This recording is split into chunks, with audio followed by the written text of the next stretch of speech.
see Allard's activated the autopilot and skived off.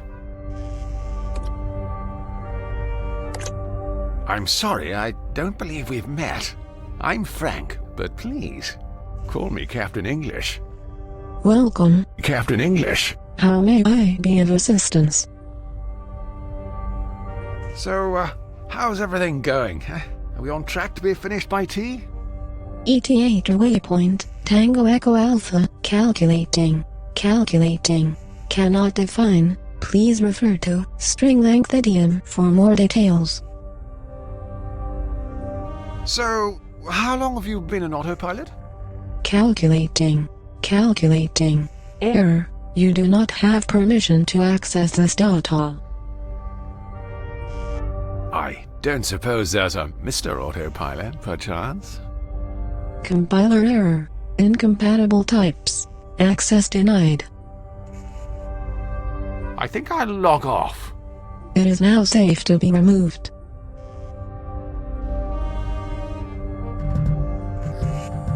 I see the autopilot's working, unlike Sub-Lieutenant Jones.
Sub-Lieutenant Jones!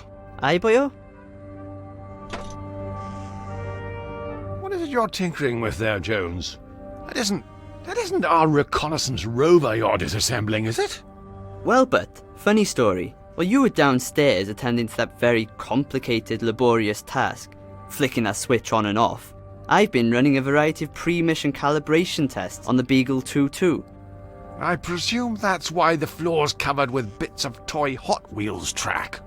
Firstly, the fact that this modular vehicular pathway simulation system happens to be mass-produced and branded as a children's toy is irrelevant. And secondly, yes.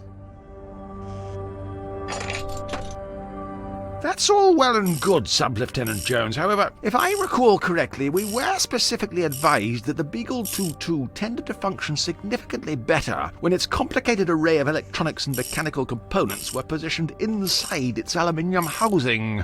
Look, I just have to make a few minor repairs. During a centrifugal force resistance simulation, the rover proved exceedingly resistant. So it flew off the loop bit. That would be a valid interpretation of events, yes.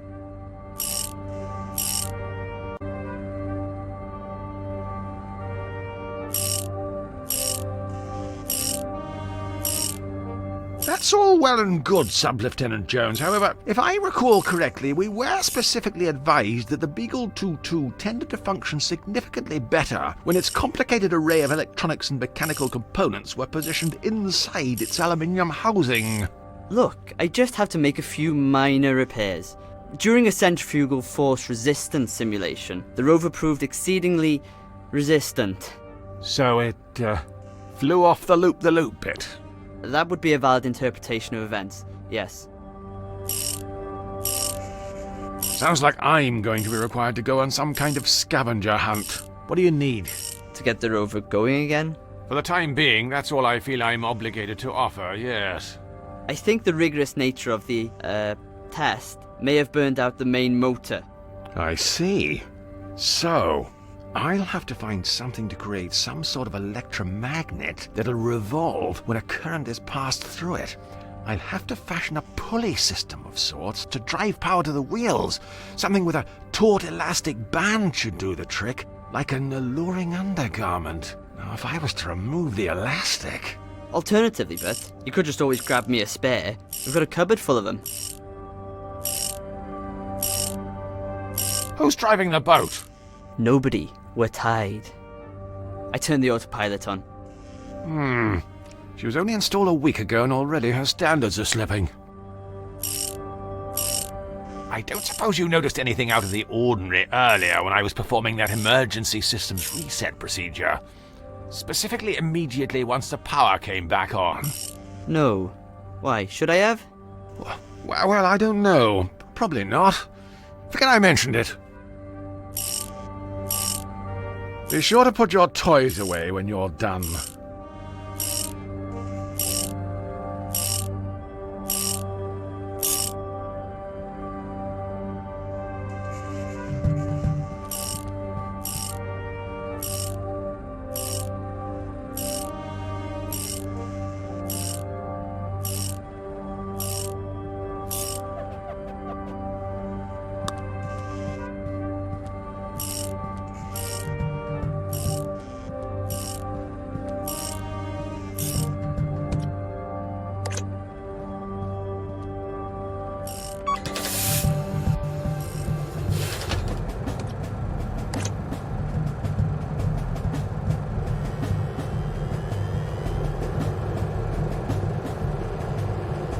If you want a job done around here, you've got to do it yourself.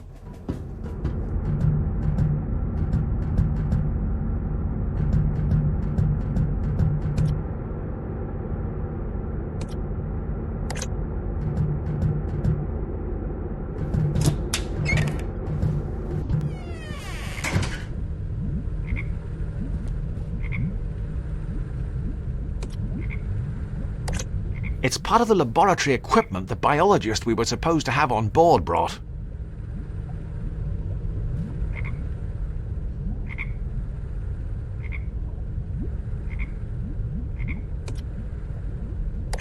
Gosh! It's full of the blighters.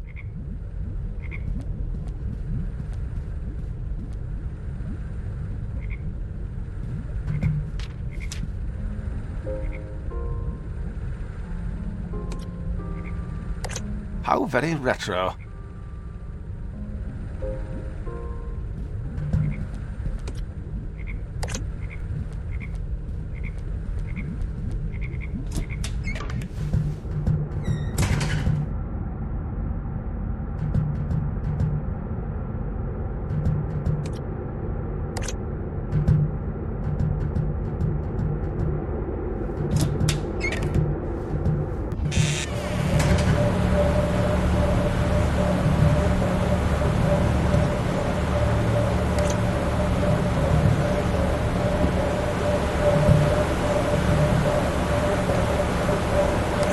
It's a box used to store tools, commonly referred to as a tool box, I believe.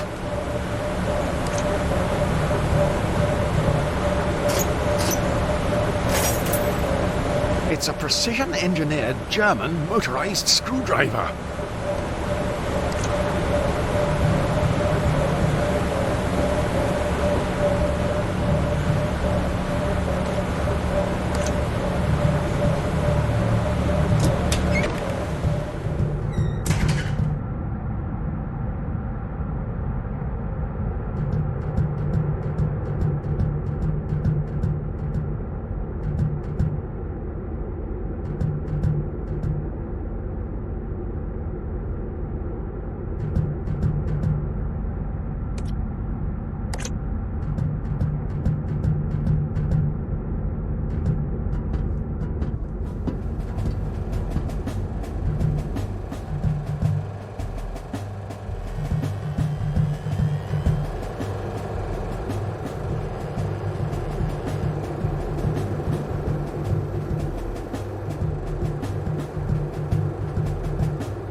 I don't suppose you'd have any use for this premium German motorized screwdriver? Ah, cheers, Bert.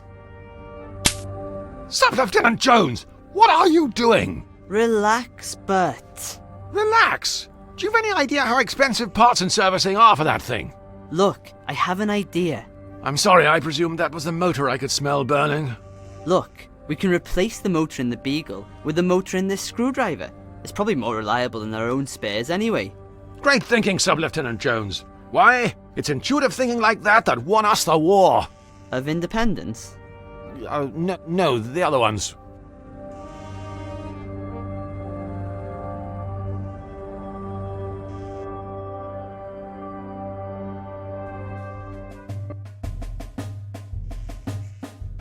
For the last time, the left stick moves it forward and back. The right stick turns it left and right.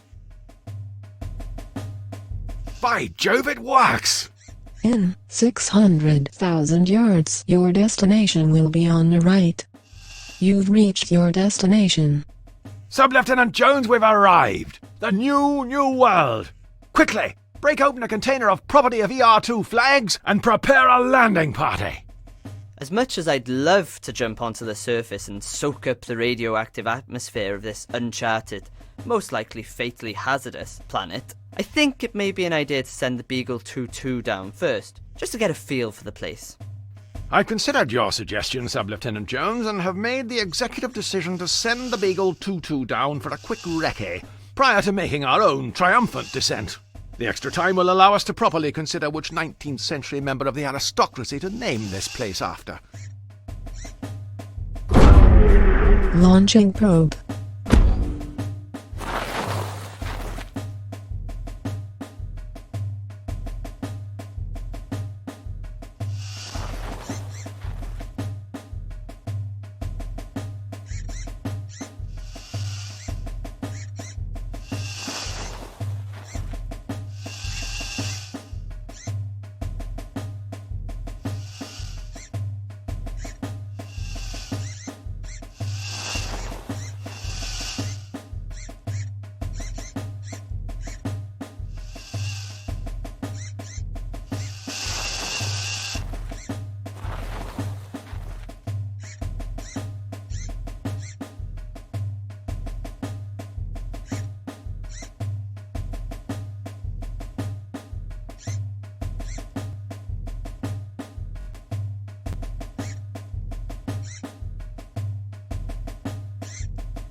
What the devil? Sub-Lieutenant Jones, quickly! We've been outmaneuvered! Someone's got here before us!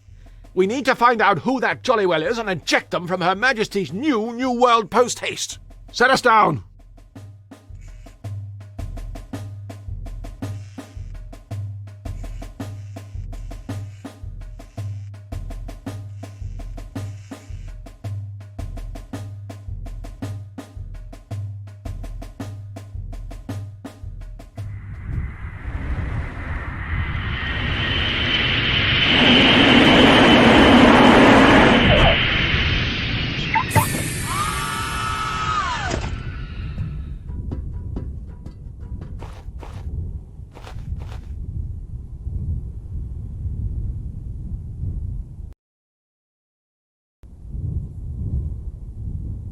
right, Sub-Lieutenant Jones.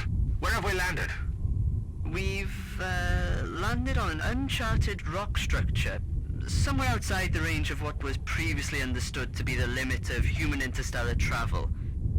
I see. So, Sub-Lieutenant Jones, what exactly do we know about this place?